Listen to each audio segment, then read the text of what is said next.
What's up everyone, it's Arcadenaut here, and today I will be talking about a mobile game. A mobile game that I believe you shouldn't miss at all costs. Final Fantasy VII Ever Crisis is a must play. Whether you're into Final Fantasy series, Final Fantasy VII or not. You don't need to know anything about Final Fantasy VII to enjoy Ever Crisis. You don't have to sacrifice all your budget, your living expenses or anything to enjoy this mobile game. With the ambitious release of Final Fantasy VII Ever Crisis on mobile platforms and coming to Steam soon, Square Enix once again beckons us to the world of Final Fantasy, and it sure looks like a nice milking project. But it is actually a decent journey that will help you to experience the world of Final Fantasy VII from the original story to Crisis Core and a new canon story called The First Soldier. I might be a long-time Final Fantasy fan, however this doesn't mean that I play all of the Final Fantasy mobile games as well, as in fact I never ever play mobile games. Only if they are ever released for PC, only then I give them a chance, but this time Final Fantasy VII Ever Crisis is quite generous, fun, full of nostalgia, and of course fan service. But most importantly, a decent tribute to the legacy of Final Fantasy VII. Let's get one thing straight, as I believe the general gacha idea is what makes people stay away from Ever Crisis as well. From the start, Ever Crisis sets itself apart by making all of its characters available to the players.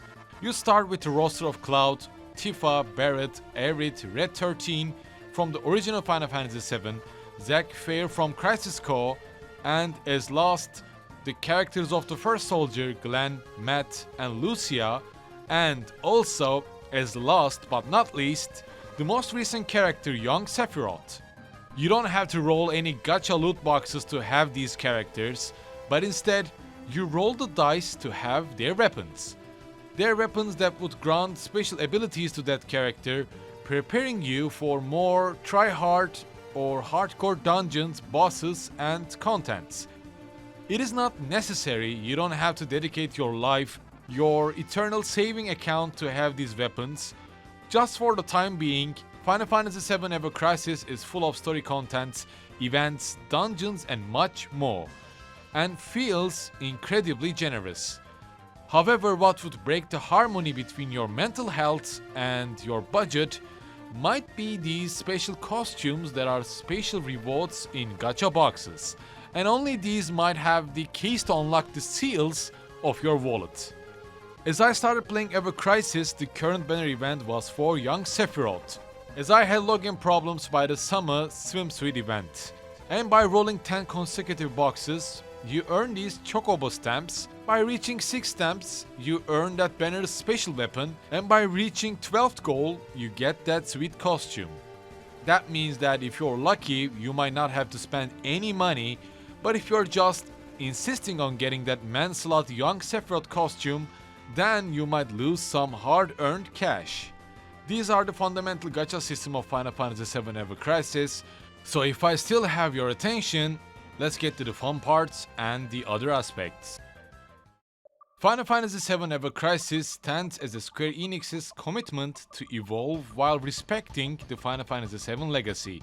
One of its directors is Tetsuya Nomura. The legend behind many Final Fantasy titles, Final Fantasy VII is indeed experiencing its extended universe age, just like Star Wars used to experience. It's evident that this isn't just another mobile iteration. At its core, Ever Crisis is seemingly integrating tales from Final Fantasy VII, Crisis Core, and the innovative First Soldier, reintroducing players to the sprawling metropolis of Midgar, the eco-terrorist group Avalanche, and the enigmatic Cloud Strife. But it isn't a mere retelling. Through its enriched narrative arcs, even Final Fantasy VII fans can find hidden gems, nuances, and backstories that add depth to the already intricate storyline. As you progress into the events of Final Fantasy VII, at some point, Ever Crisis will force you to play Crisis Core, which is a prelude to the Final Fantasy VII saga It delves into the life of Zack Fair, providing a backdrop to many events and characters that are really crucial to Final Fantasy VII. I think Ever Crisis tries to ensure that this narrative isn't an isolated experience, but actually in harmony, shedding light on Shinra's soldier program, the story of Angel, and the mysterious Genesis are all can be seen in Crisis Core as well. And of course you can just play Crisis Core Reunion as well, but let's say you just quit it or dropped it after giving it a chance, then maybe Ever Crisis would help you to get interested in the life and journey of Zack Fair as well.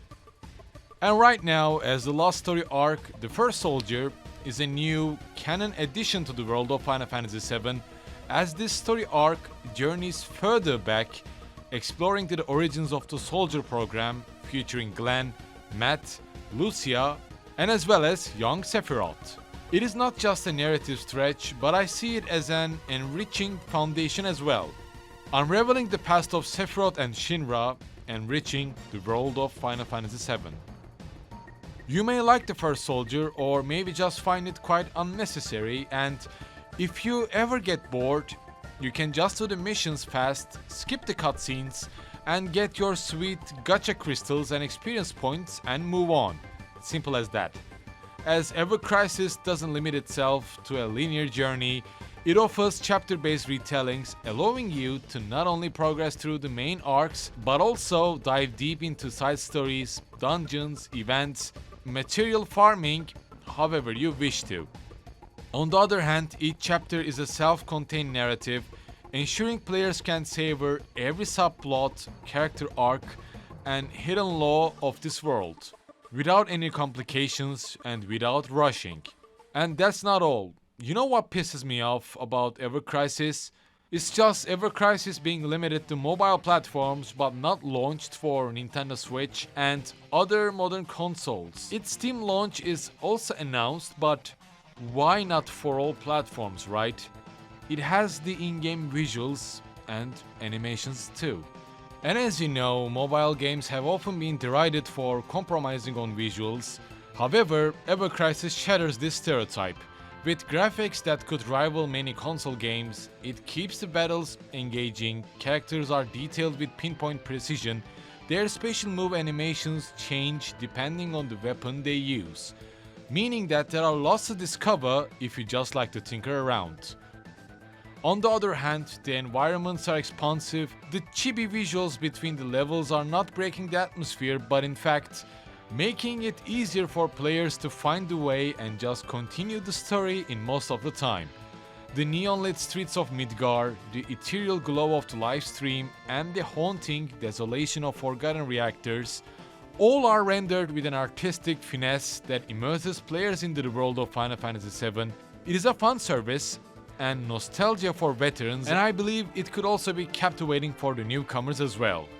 Beyond the narrative and the visuals, gameplay is where Ever Crisis truly shines. It is a harmonious blend of the classic and the modern battle system, as this fusion of turn-based strategy and real-time action feels both like nostalgic and refreshing. And there are lots to customize, from the main weapon to secondary and sub-weapons that grant either abilities or passive attributes, to materials granting elemental resistances. The depth of the combat is just there, but it even shows itself more if you are willing to do more try-hard dungeons and events. But if you just want to stick around with story content, you might also miss a lot of these customizations where materia magic, iconic limit breaks, and character-specific abilities come into play.